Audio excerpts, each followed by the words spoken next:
Miss Plummer and Miss Aiken and Miss Cochran as well taught us some art if you wanted it. And I was very interested in art and painting and drawing.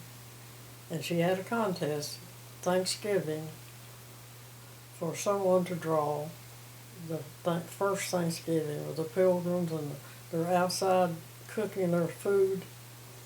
And she told me what she wanted in the picture, a pot like you cook in outside, and the Pilgrim people in their hats and aprons and so forth. And she wanted one child in it. And I drew that picture with her help. And I won the prize, and I don't remember what the prize was. But she had a little prize of some kind, and I won that prize. And later she secured me a scholarship at Chapel Hill so I could pursue my artwork. And I don't know what happened to the drawing. I never took it home. It was on the wall for a long time out in the hallway by the auditorium, and I don't know what happened to it. I never asked her because it didn't go back.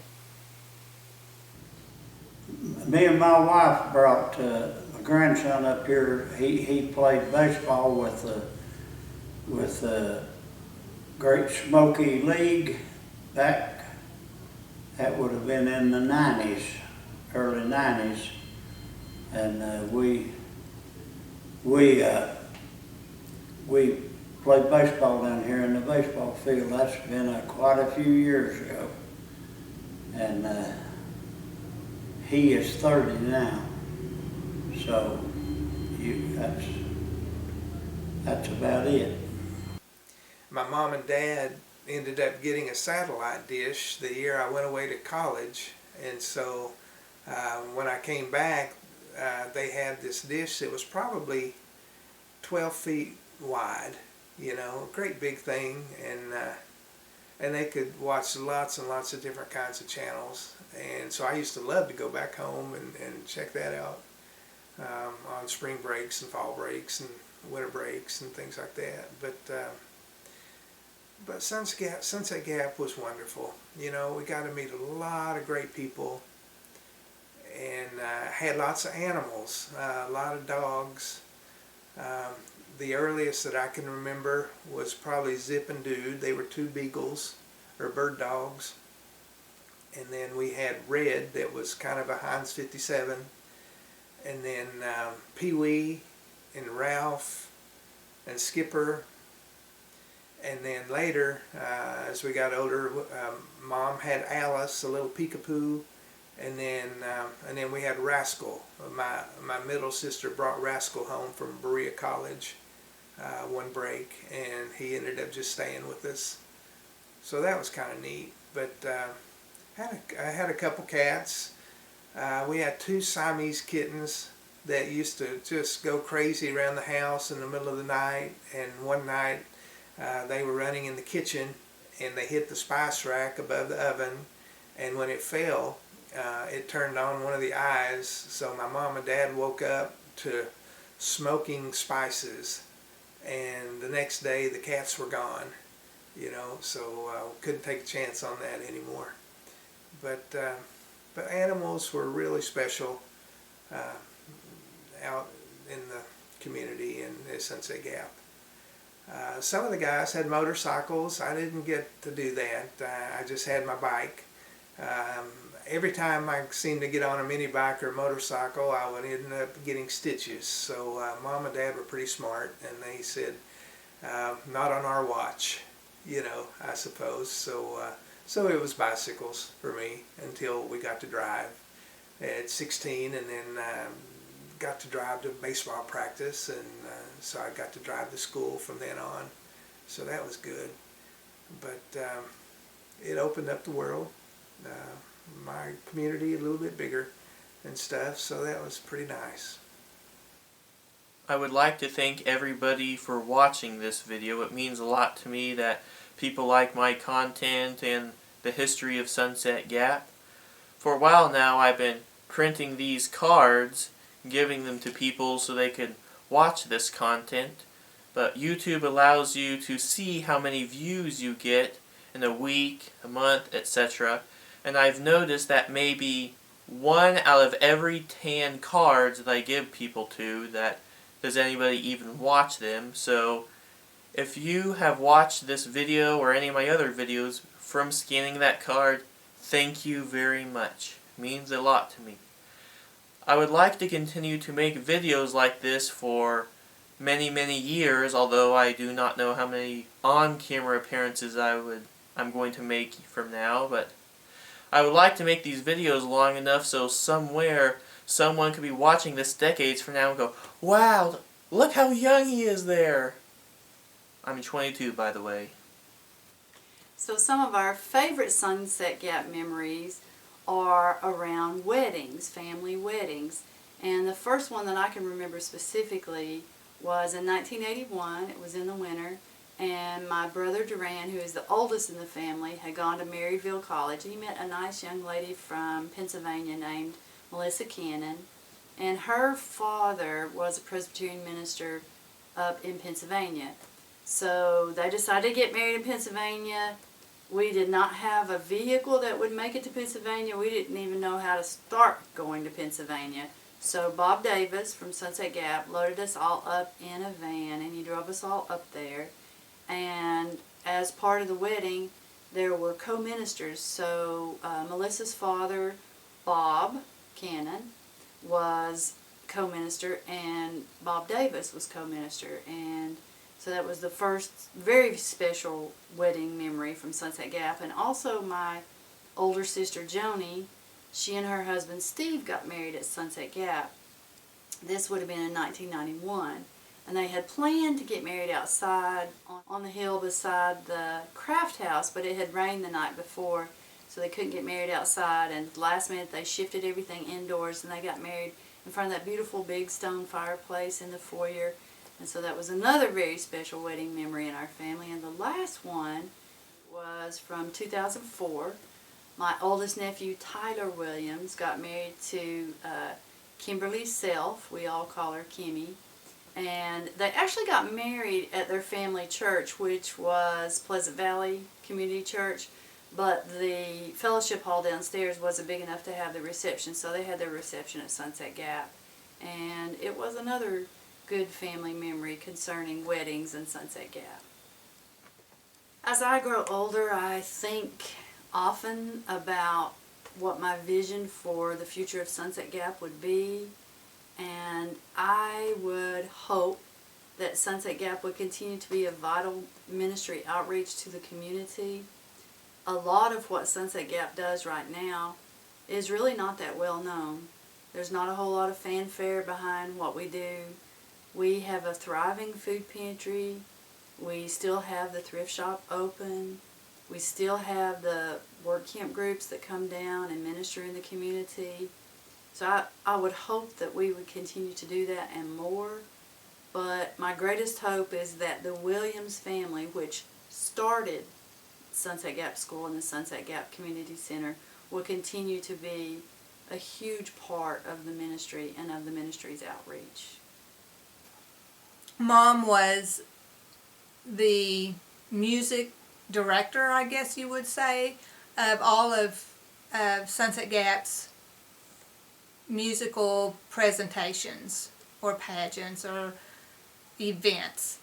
And so she would sing, she would teach us Christmas songs, and we would sing for parents in the community, or with the Girl Scouts, she would teach us all her Campfire Girl songs that she learned as a kid growing up and brought to the Girl Scouts.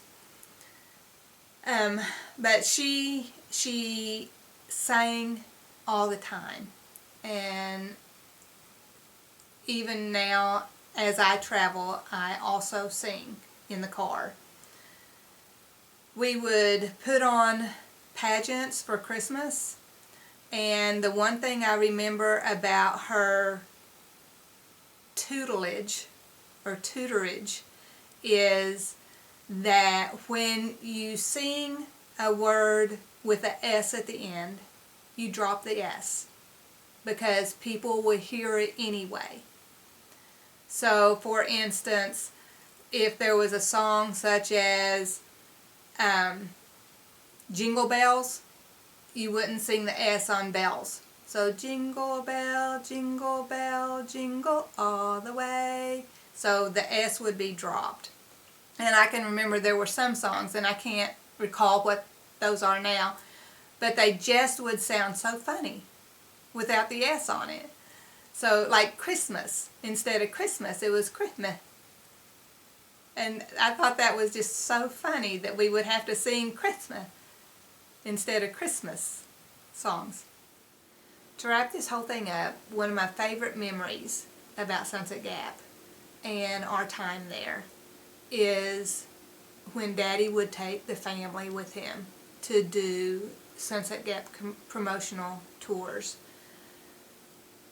During this time, we had a lot of fun as a family, but we also sang a lot in the car, and we got our first taste of performing for people outside of the family as far as using our musical instruments.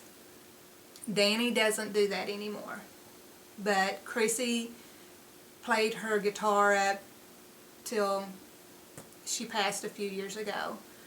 She was an international folk dance caller for her profession, and I do workshops for early childhood folk to promote, or I did, to promote the passing down of play party games and traditional songs from Appalachia. My mom and my sister and I formed a group called Dancing Hearts of Appalachia, and the heart of that came from when we traveled with Daddy and Mom.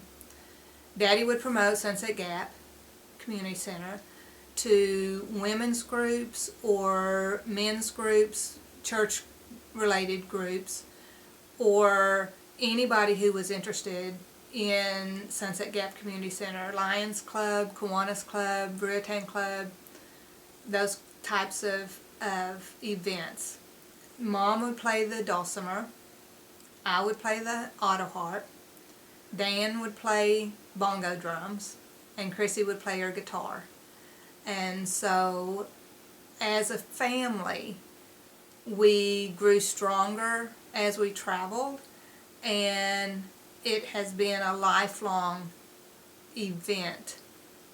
Music ingrained in us that I have continued throughout my early child career, which began at Sunset Gap Community Center in Mom's first preschool.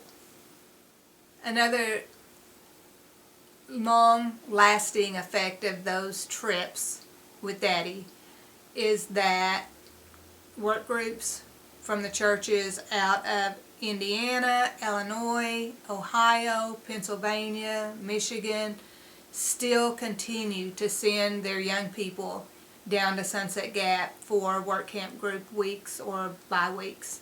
So it thrills my heart to know that something that was started back in 1965 continues to grow at Sunset Gap Community Center. Kay Davis, who passed away earlier this year, meant a lot to me. After my youngest daughter was born, when I woke up from the delivery and everything, Kay Davis was sitting beside my bed. And then we were talking about naming Sharon. David wanted to name her Sharon Gwen, and I said, no, I don't want that. And my mama was just standing there, and she said, why don't you name her Sharon Kay after Kay Davis? That's where we got that. One year at Christmas, the director had to be out of town, and we hadn't delivered all the Christmas presents and things around in the community. And me and Tootie got in the van, and we loaded all the Christmas presents up, and we sung jingle bells and everything. We'd go to all the older people and sing to them and take them presents and socks of candy and stuff, Christmas socks. And Sunset Gap would build a float and for us to march in the Christmas parade. And Duran and John and Karen was all little, and they rode the float, and all the rest of the Sunday school members walked along with the float all the way from one end of Newport to the other one. And we walked up the hill up by Conagra and up to another church up there. We left County High School and walked out. Bob Davis used to push mow the whole property up there with a non-electric lawnmower. It was just a walk behind one, and it would take him a long time, and he worked that hard to keep all that mowed and kept nice. Community and place. Guy I got my doctorate with, he did his dissertation on place and people's connection to place and community. So the surrounding community at Sunset Gap, by and large, was very supportive of the center and their activities. Of course, a lot of my family on the Williams and Breeden side, Grandma and Grandpa, they lived there for a long time. And of course, Betty Jane Hicks Williams, my great-grandmother, and she gave the initial parcel of land for Sunset Gap. And other pieces were bought in Cock and Sevier County. And of course, the county line runs through the center. And the steps go down the Sevier County side, the Cock County side. But the people who lived in the neighborhood were very supportive, by and large. And they had been going back to when Miss Cochran had come in 1919, 1920, and telling the family they was going to close the school in that area. And Betty Jane Hicks Williams kind of rallied the ladies in the community, and they got the center built, and the school continued there. And Miss Cochran was there for quite a while. Daddy had her when he was in school there. Remember, he said Miss Cochran, Miss Plummer, and one other lady. There were three at one time. And Miss Cochran was kind of over the school and taught some classes. But the ladies in the community would can goods, canned tomatoes, canned peaches, canned blackberries, things like that to help feed the kids. So the kids got a nutritious meal as could be provided there during the school day. Daddy told me about that. And he went there in first grade to eighth grade. He had to catch the bus at Sunset Gap to ride it to Cosby High School. And he went 6 weeks and he quit. This girl wanted to sit with him on the bus. He didn't want to sit with her, so he quit going to school. And then he joined the Navy when he was 22. So he had a big gap there from like 14 to 22 where he just was our Grandma and Grandpa on the farm. But some people in the community, Grandma and Grandpa Williams, Uncle Walt, they didn't have electricity. They had oil lamps, wood cook stoves, no car, and they had a self-sufficient farm. They raised tobacco, and they'd have milk cows and some beef cattle they'd sell. They raised hogs. They'd butcher them in the cold weather of October, November, smoke the meat. They had a smokehouse. So you're talking about really back in time in the 30s, 40s, 50s, 60s, and 70s. Grandma and Grandpa both passed away in the 70s. Where is this a total different era? Yet they were very supportive of the center and the activities that went on there.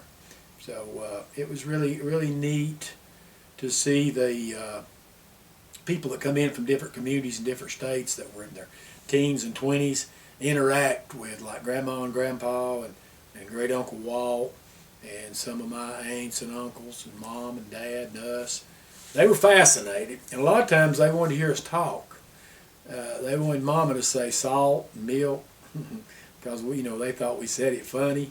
We made salt a long drawn out word, salt, milk, and we used a lot of words that you'd call, I think, double words. Like we wouldn't say the preacher, we'd say the preacher man. We wouldn't say the widow, we'd say the widow woman. And we wouldn't say the calf, we'd say the baby calf. So it was words like that. And Grandma had part of that old Scotch-Irish in her. She didn't say tomatoes and potatoes. She said mateys and taties. And she said kivers instead of covers. And my daddy talked faster than I do. It's hard to understand Daddy when he got familiar with people and got comfortable. Because Daddy started talking about like this right here, and I was raised over on that hill, and I just told him, unless you was around Daddy a lot, you couldn't hardly understand what he said. But, the Appalachian people didn't have that slow southern drawl like they have down Georgia and Alabama and South Carolina. We had a lot faster rhythm on our talk. And we talk fast, but we drop the endings off our words. We drop the INGs off. So when people come in on work camp groups or summer staff or just international students, they're just fascinated to hear little kids talk or people that were in their 70s. They wanted to hear us talk. They wanted to hear us tell stories. And part of our culture in that area, Sevier and Cott County, was storytellers. And they loved to hear my mama tell stories and everything. So it was part of our culture to pass on stories and to relive our culture and that community that was close-knit around the center. Of course, Sunset Gap was founded originally as a school, and that was the purpose. It was the purpose of why the land was given was for there to be education to continue in the area. At the time, the people there, our family in particular, was very isolated area, and it was a long way to get to schools in Newport or Sevierville, and so it started out as a school there. And of course, it was really neat that quite a few years later they started a preschool program, which helped lay the foundation for a lot of people in the area and in our family, our education. Most of us, especially my generation, my younger brothers and sisters, younger cousins, went to preschool there. And of course, the head preschool teacher at the time was Joy Black. Miss Black was a fantastic lady. Was great with kids. My mom was the assistant preschool teacher. Later, she took over as the head preschool teacher. And Mom was great with kids, still is today, especially of that age. Loved going to preschool. When I started going to preschool there was right when we moved back to Cosby. We actually lived in a little house just down the hill from Sunset Gap. You could literally walk up the hill. But the preschool bus, they had a route that it ran that picked kids up. Very fond memory for me is we had a big dog, and he didn't start out as our dog. He started out as a neighbor's dog, and they didn't really want him or take care of him. So it was actually my first dog. His name was Bruno. He was part Great Dane. He was a mix, but he was a gigantic dog. Of course, at the time I was in preschool, he seemed like Clifford the Big Red Dog. I mean, he was just gigantic. Now, he was a big dog. I mean, easily 100 pounds. Great Danish looking. But Bruno was such a good and friendly dog. And so, and he loved me, and so he would escort the bus up the hill to preschool. And then a lot of times when we got out of preschool, he would be waiting. He wanted to see me back and forth to school, and was a great dog. So I remember that, and I remember at the time, later on, when the center had preschool, they had when they expanded a little bit, they had preschool in a little outbuilding, kind of in the back parking lot there at the center. But when I went to preschool there, it was upstairs where the kitchen is now. And so I can still remember how that room looked. I can remember how it looked from right when you walked into the door from the main, what you'd call the auditorium. When you walked in from the auditorium through that door, there was it was like a little playhouse right there. Like a kid's playhouse. Wasn't very big, obviously, but it had like a little slide coming off of it. Loved to play in the playhouse. Loved to read books, loved to color, and of course it was the start of my education. And I was fortunate enough to do pretty well in school, and I got to go to college later on. And of course now I have my master's degree and education specialist degree. That's what I do today. I teach school, and I coach football, and I teach school at Gatlinburg Pittman, which of course Gatlinburg is just down the road. But that, as it was intended to be, the preschool program at Sunset Gap was the first part of my formal education and the foundation of what was to come for me. All right, I appreciate you taking the time to listen to my memories of how I grew up and all of the great things and remembrances I have about Sunset Gap Community Center. I'll talk to you later. So that's some of the great memories I have about Sunset Gap. So hope you enjoyed listening to them, and thank you. I did not want to retire from working. I would still have been up at Sunset Gap volunteering if I hadn't have broke my leg. So now I'm just at home, resting most of the time, and I've enjoyed all the years I was up there, but I enjoy being at home too. So I will tell you all goodbye, and I will talk to you later. And until we meet again, here's a hug from me to you. Well, so long for now, and y'all be sure and come back now, you hear? Thanks for watching and have a great day. Bye-bye. Well, I really appreciate the opportunity of sharing a little bit of Sunset Gap and Cosby with you. My dad was a servant, my mom was a servant, and as I grew up, I started working at Tennessee School for the Deaf, and I loved working with special populations in a therapeutic environment. And so I learned a lot of sign language and learn a lot of ASL now. So if you have an opportunity to meet someone and you can help them, fantastic. It will make a good memory. Thank you for letting me be here today. Thank you for listening to me, and I hope I've done a halfway decent job, and thank you very much. I guess I finished all the questionnaires and interviews, and the only way I know to sign off is just say I love all of my people. I don't know them because I didn't grow up with them, but I wish I did. And it's not too late if they're watching or hear me to call me anytime. I would love to have them. But the only way to sign off is just say God bless and goodbye.